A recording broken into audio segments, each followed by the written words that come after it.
Krishna Krishna Hare Hare Hare Rama Rama Rama Hare Hare. I killed my best friend. He was having an affair with my wife. I've been here since 2006. I grew up in gangs and all stuff like that. Raised up with a single parent mother, which I have. And from that, I tried to make her happy, and I did what I felt that would make her happy, to, provide. And, basically I sacrificed myself in my childhood years to help others. I caught a case, aiding and abetting. I got a natural life for the case. I've been down since 2000. Growing up, I was on the streets at a very young age in San Francisco and was into drugs and crime, and spent a lot of time in prison in California eventually. And I was out for about 7 years, and I was doing really well, outreach work, positive things. I love in my heart. I started working my way into my spiritual path that I'm on now. That was my journey, and then I had moved out to Portland, Oregon, and I had a slip with some drugs, and it kind of sent me on to kind of backtrack me, or really, I guess, part of my journey was that for the most part, because I ended up committing some armed robberies and was sentenced to 15 years, and here I am at Snake River. But, the path is what it is.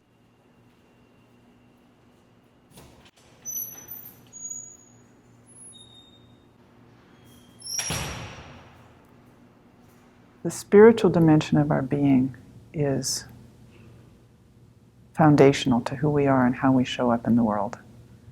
And these are people too.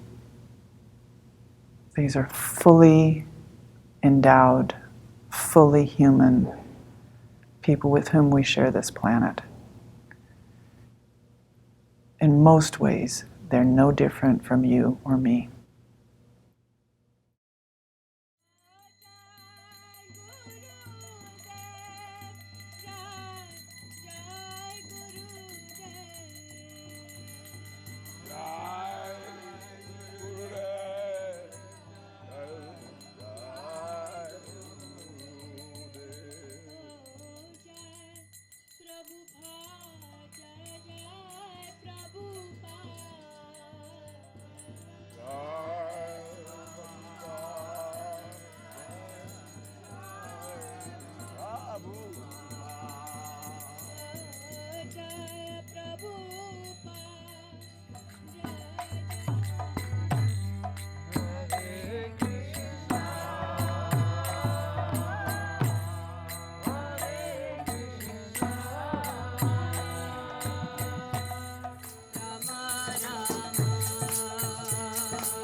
The International Pure Bhakti Yoga Society is my lineage. My spiritual master's name is Srila Bhaktivedanta Narayan Goswami Maharaj.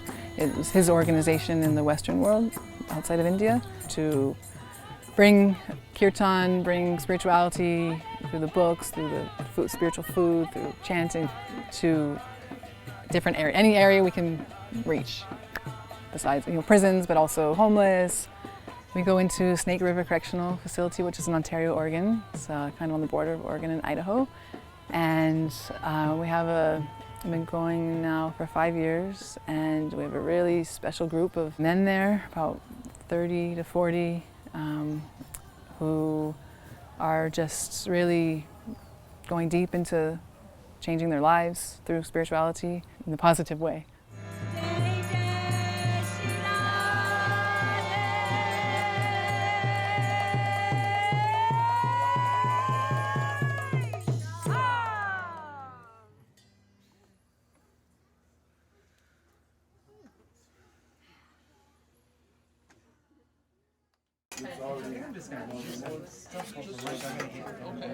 Well, rather not.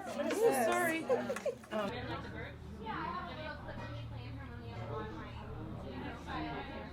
I didn't ask to work with prisoners. That was never my choice of population to work with. My spiritual master, he's extremely compassionate, and he instructed us, don't be selfish. Whatever you've learned, give to others.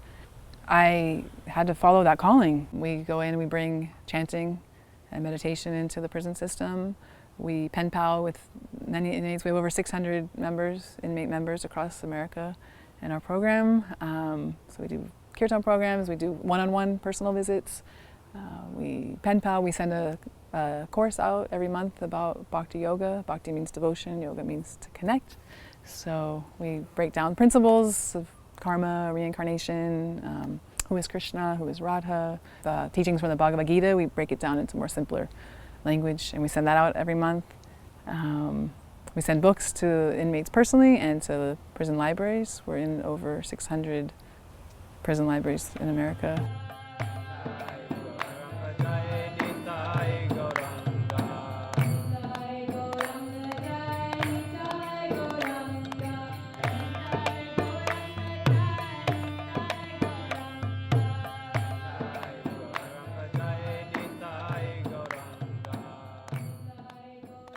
Request that you chant in the quality of vulnerability.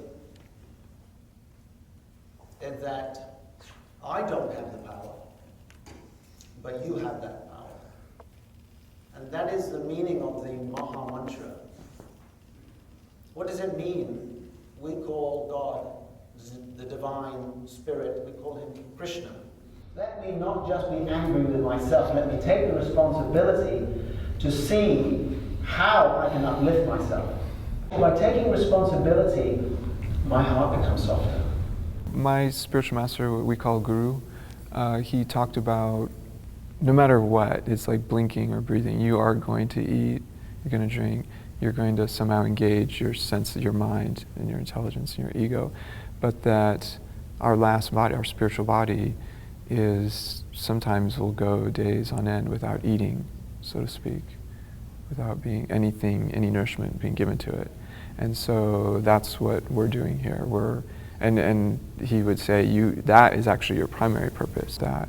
So that's what we're getting by coming here, is we're feeding our spiritual body.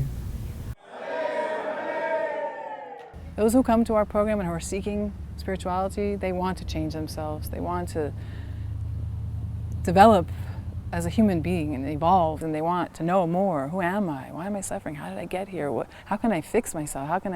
I'm broken. How can I become whole and heal?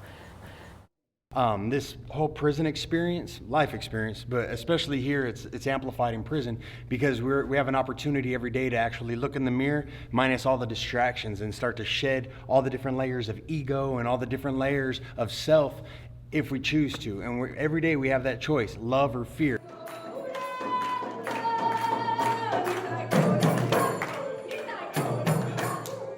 God is everywhere, you know, and I've tried to find him or her. Obviously, God can't be labeled one way or another. That would be too human.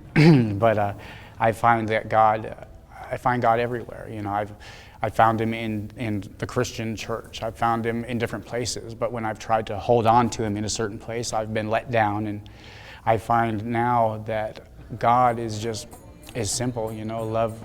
It's kind of like what Jesus says. You know, love God with all your heart and love your neighbor. And then I find that for me, as far as the Krishna movement, it's beautiful because their life is about giving. The life is about God and love, and I love that. And that's why I kind of find a home here.